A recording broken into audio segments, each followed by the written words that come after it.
Subhanallah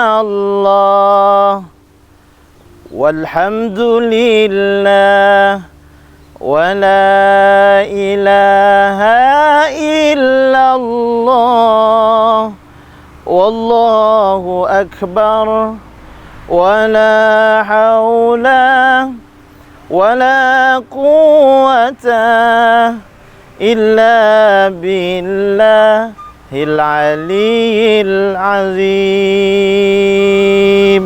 Assalamualaikum warahmatullahi wabarakatuh. Alhamdulillahirabbil alamin wassalatu wassalamu ala asyrafil anbiya'i wal mursalin wa ala alihi wa sahbihi ajma'in, amma ba'du. Para pemirsa dimanapun berada, pecinta siaran kami JEK TV Jambi, insyaallah dimuliakan dan dirahmati oleh Allah Subhanahu wa taala. Di dalam kehidupan kita ini seringkali kita melihat ada orang yang hanya mementingkan ibadah saja. Hanya amalan-amalan akhirat saja yang dilakukan. Tapi sebaliknya juga kita sering melihat juga ada orang yang hanya dunia dan saja. Dunia dan dunia saja, bekerja dan bekerja saja, tapi melupakan tanggung jawab dan ibadahnya kepada Allah Subhanahu wa taala. Lalu timbul pertanyaan, mana yang terbaik di antara mereka? Keduanya adalah orang yang salah paham, keliru dalam memahami kehidupan ini. Yang baik adalah orang yang sesungguhnya yang mementingkan akhirat dan mementingkan dunia, berbuat untuk akhirat dan berbuat untuk dunianya. Itulah orang yang terbaik.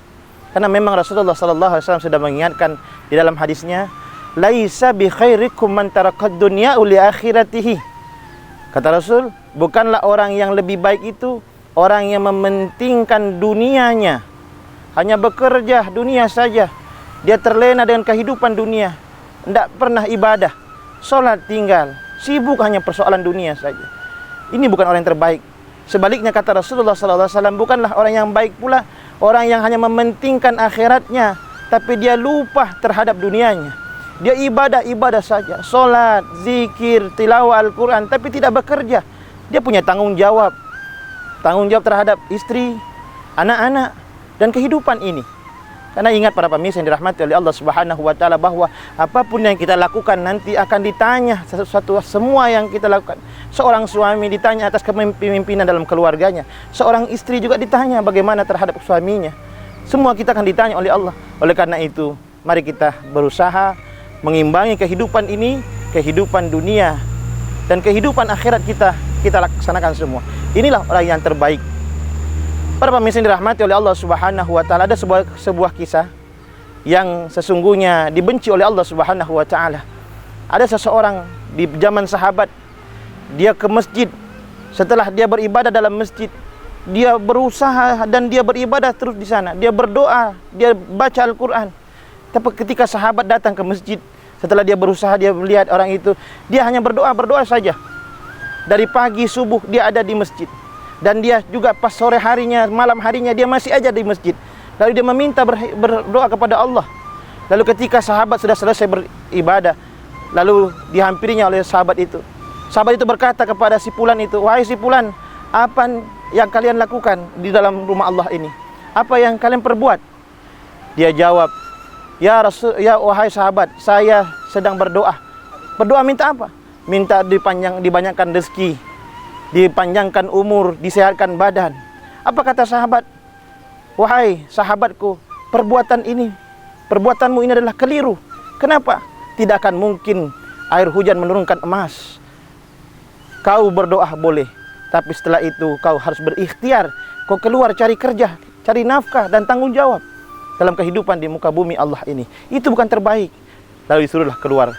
Seiring dengan kisah ini juga, Allah Subhanahu wa taala mengingatkan dalam Al-Qur'an, fa idza qudiyatis sholati fantasiru fil ard.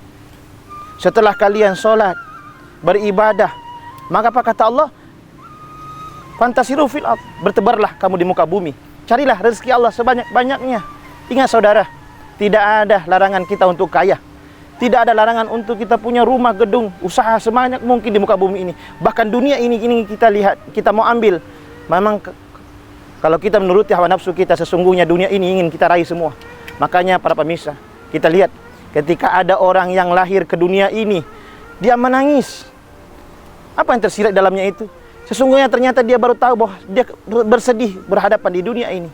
Tapi lihat lagi ketika dia mengakhiri kehidupannya, dia menggenggamkan. Dia ketika dia lahir dia genggamkan tangannya, tapi ketika dia meninggal dunia, dia lepaskan genggaman itu. Artinya apa? Ketika dia mau lahir, dunia ini kepingin dia raih semua, dia genggam. Tapi ketika dia meninggal dunia, dia lepaskan semua apa yang ada di dunia. Bukan begitu kalau kita lihat orang lahir dan ketika dia meninggal dunia. Dunia ini memang kaum muslimin rahimakumullah, dunia ini menipu sesungguhnya. Tetapi jangan terlena dengan kehidupan dunia.